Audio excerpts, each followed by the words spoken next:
Bonjour. Alors aujourd'hui, on va faire des groupes.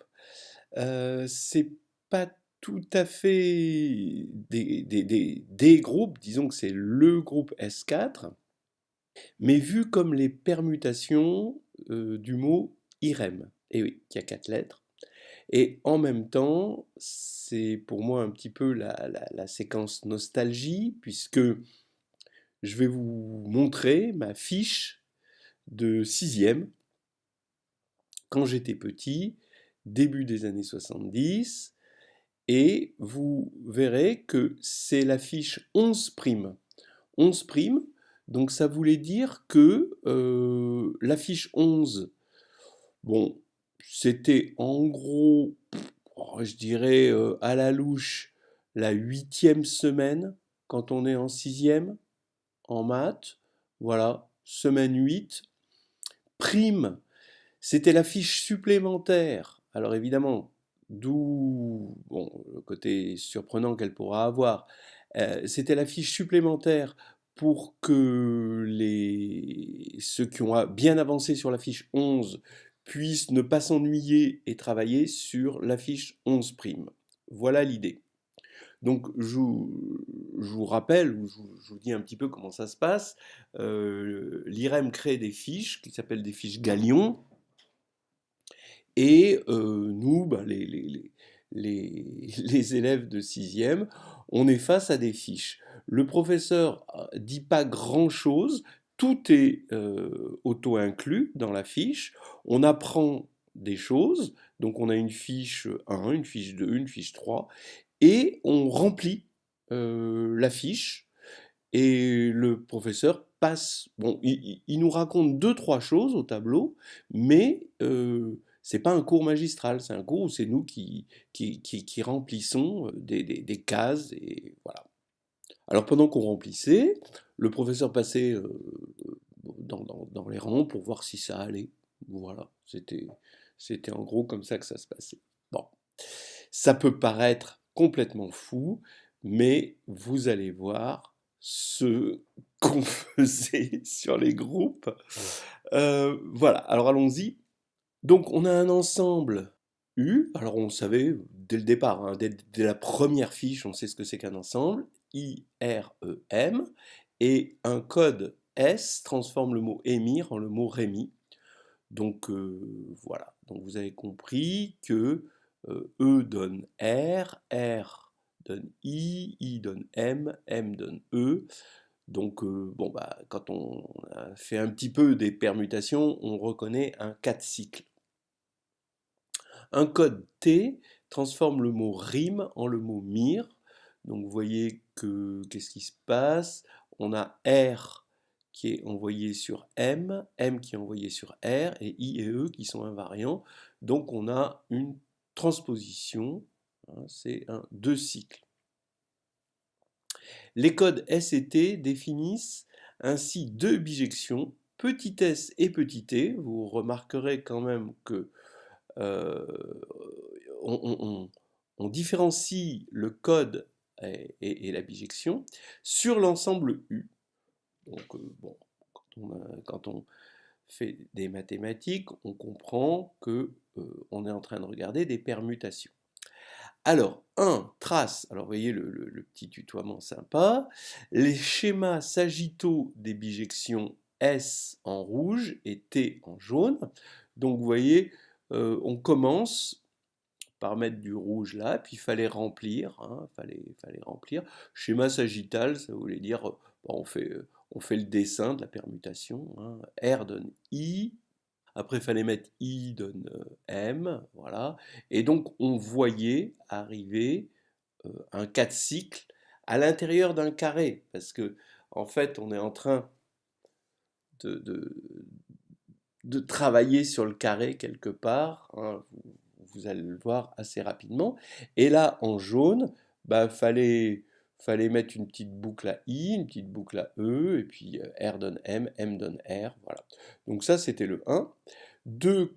Code le mot rime au moyen des bijections SS, SSS, SSSS, TT, ST, TS, voilà.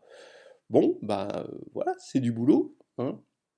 Donc SS, bien sûr, ça allait être une double transposition. S au cube, bah, ça va être un 4 cycles, mais qui va dans le sens inverse. Ça va être l'identité. TT, bah, ça va être l'identité aussi. ST et TS, bah, on allait trouver des doubles transpositions. Trouve en construisant un arbre toutes les bijections différentes que tu peux obtenir en composant les bijections S et T. Toutes les bijections, donc ça voulait dire qu'il fallait faire un arbre avec S. Alors déjà, on avait dans les fiches précédentes commencé à construire des arbres. Donc on avait S, SS, ST, TS, TT, etc. Mais après, il fallait voir quelles étaient les bijections différentes. Alors vous voyez, comme c'est des éléments d'ordre fini S et T, eh bien, en construisant ces bijections différentes, ce qu'on est en train de faire, c'est tout simplement regarder le sous-groupe de S4, de S de U, si on veut, des permutations de U, engendrées par S et T. Voilà, fiche 11. Tu appelleras U la bijection neutre, V la bijection SS, donc, qui va être une double transposition, W la bijection ST, X la bijection TS, donc ça c'est encore... Donc ici, VWX, ça va être 3 doubles transpositions, Y la bijection SSS, donc forcément un 4 cycles, et Z la bijection SST, qui va être une transposition. Vous voyez ce qu'on a en gros. Je pense que là, on a complètement vu tous les éléments. En fait, c'est ça, hein, toutes les bijections, elles sont là. Donc, c'est le petit exercice où la suite de l'exercice nous dit qu'on est sur la bonne voie, qu'on les a toutes trouvées, hein. D'accord? Donc, disons que par ordre alphabétique, il y a S, T, U, V, W, X, Y, Z, ce qui fait 8 éléments. Complète la table de Pythagore ci-dessous. Et donc, fallait compléter ça. Alors, je me rappelle qu'on avait eu ça à un moment en interrogation écrite. Et c'était chaud. C'était chaud parce que 8 x 8, ça fait quand même 64. On avait environ, je sais pas, une demi-heure pour remplir tout ça. De mémoire, ouais. Voilà. C'est bizarre. Bon, donc vous voyez que c'est la table du groupe, hein. 8-8. Fallait remplir tout ça et voir tout avec des lettres S, T, U, V, W, X, Y, Z. Alors ça fait bizarre que l'élément neutre soit là, en plein milieu.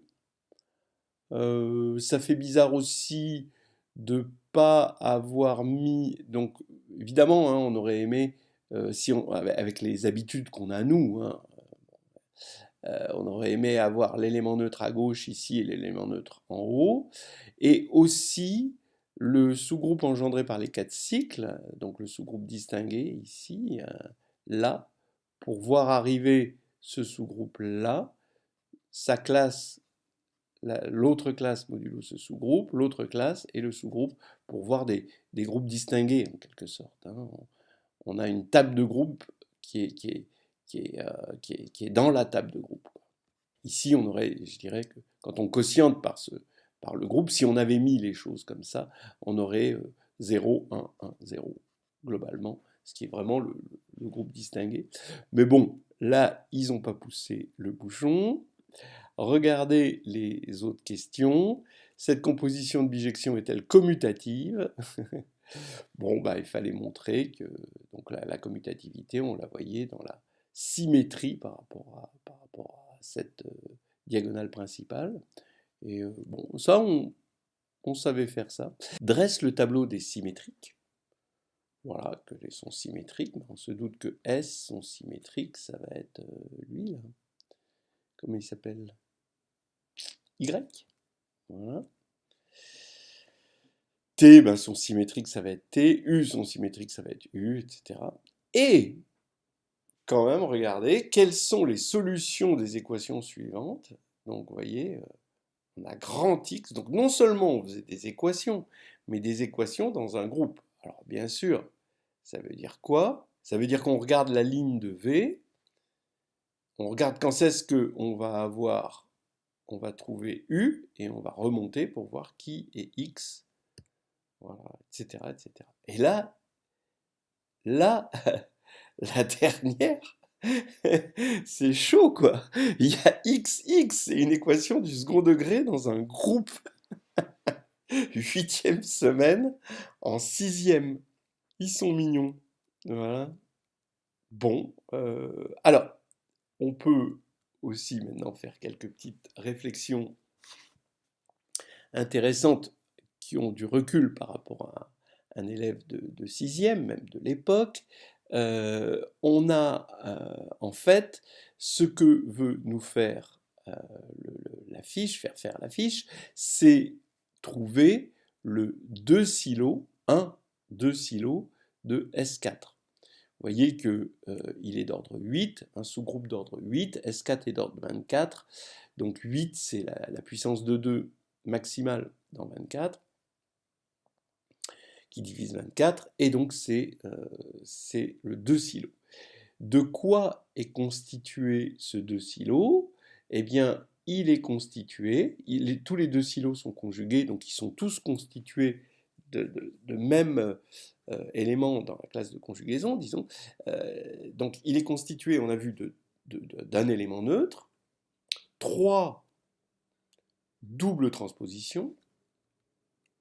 Donc là, l'élément neutre c'était U, les doubles transpositions c'est VWX, 2 4 cycles, et 2 transpositions, là c'est Z et T.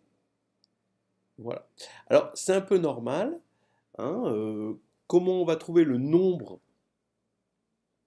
de 2 silos de S4?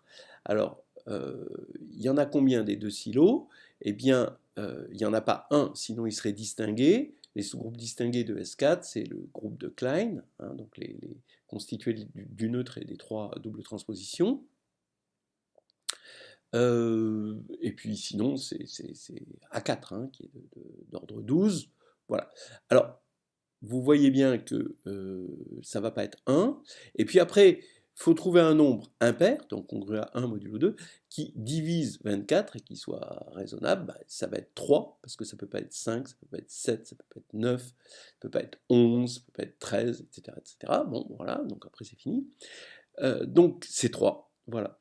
Alors, donc vous voyez que en tout, dans S4, si on doit faire un petit peu de dénombrement, vous avez 6 4 cycles, et dans chacun des 3 2 silos, ces 6 4 cycles vont se partager en 2, 2, 2. Donc il va y avoir 2 4 cycles par silo. De la même manière, il y a 6 transpositions en tout, hein, 2 parmi 4. Donc ça va se partager en 2 transpositions par silo. 6 divisé par 3. Et maintenant, en revanche, les doubles transpositions, bah, ça forme un sous-groupe distingué. Donc forcément, comme ça forme un sous-groupe distingué, ça va être dans tous les 2 silos, puisque les 2 silos forment une orbite pour l'action de conjugaison du groupe. Donc on va avoir le sous-groupe distingué qui va être dans tous les 2 silos.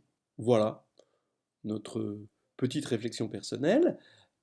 Ensuite, on peut dire que ce groupe, eh bien, on le connaît, il est répertorié en tant que groupe dans la classification des groupes. Il s'appelle D4, c'est le groupe diédral, qui est représenté justement par le groupe du carré, d'où ce petit carré qui était là, hein, pour se donner un petit peu une vision géométrique de cette combinatoire.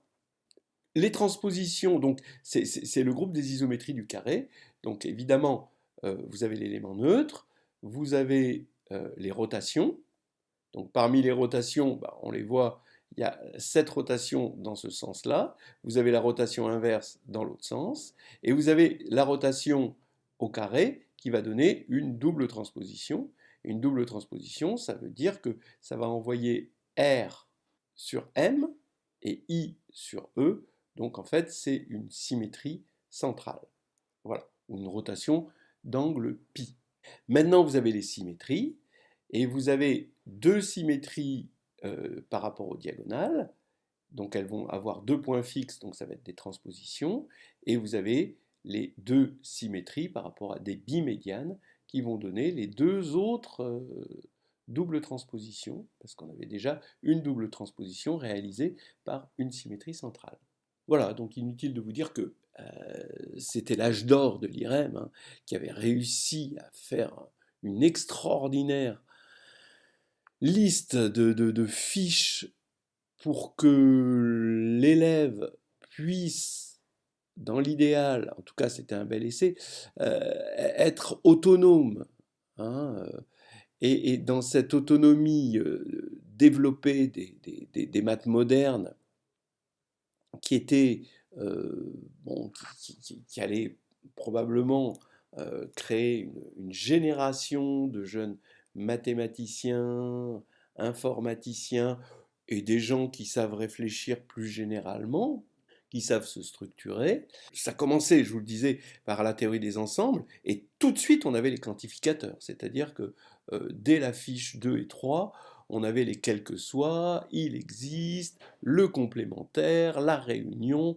l'intersection, on faisait des dessins, etc., etc.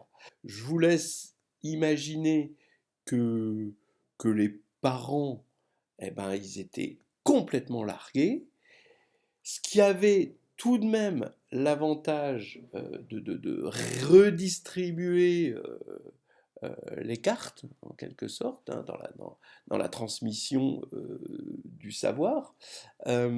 Et effectivement, je sais que, bon, moi je venais d'un collège très très modeste, et que quand on s'est, notre génération de mathématiciens, quand on s'est retrouvé à l'ENS, bon j'étais à l'ENS Saint-Cloud, on venait de lycées généralement pour la plupart modestes. Il y avait beaucoup de fils d'ouvriers, de fils de paysans aussi, et je pense que, et des fils de profs évidemment, hein, c'est sûr, mais je pense que cette façon de faire a permis un petit peu de redistribuer les cartes. Alors effectivement, hein, c'était certainement ce dont la société avait besoin à l'époque, de redistribuer. Il y avait forcément, fallait faire quelque chose des enfants d'ouvriers parce qu'il allait plus y avoir de boulot pour les ouvriers, pareil pour les paysans, etc. Et donc les maths modernes rentraient probablement dans cette perspective-là. Bon, en tout cas, on peut le supputer. Il y avait évidemment, je peux vous dire que nous, on était une classe, en sixième, on était une classe entre 35 et 40, hein, dans notre classe. Bon, c'est vrai qu'on n'était pas très agité. On nous disait, bah, faut remplir des cases, on remplissait des cases. Je peux estimer à 15 dans la classe les enfants que ça amusait beaucoup. Après, je pense qu'il y avait évidemment, comme tout système, et puis particulièrement celui-ci qui était quand même un petit peu difficile, dans tout système, il y a des laissés pour compte. En tout cas, on était une bonne quinzaine, je dis, à faire notre boulot, à se tirer la bourre, à essayer de faire la course l'un avec l'autre. Voilà, quoi. C'était quand même, pour nous, pour un certain nombre en tout cas, c'était fun. Bon, après, pour d'autres, je comprends que ça peut être le cauchemar. On est quand même en train de faire on remplit des cases, 64 cases pour le 2 silos de S4. Mais maintenant, voilà, ce que je voulais dire là-dessus, et c'est ce sur quoi je veux conclure, c'est que il faut voir comment maintenant les étudiants sont un peu traumatisés quand on leur parle de théorie des groupes et quand on va leur dire on est en train de regarder le groupe des 4 qui est un 2 silos de S4, etc., qui agit sur l'ensemble U, etc. Bon, voilà. Et qu'il y a des profs à l'agrégation interne qui sont traumatisés par ça. Voilà. Et ben, j'ai envie de leur dire, retrouvez l'enfant que vous étiez, l'enfant qui n'a pas de tabou, l'enfant qui a pas de traumatisme, l'enfant qui se lance dans ce qu'on appelait la table de Pythagore du groupe, avec avec joie et avec une belle santé. Voilà, je m'arrêterai là.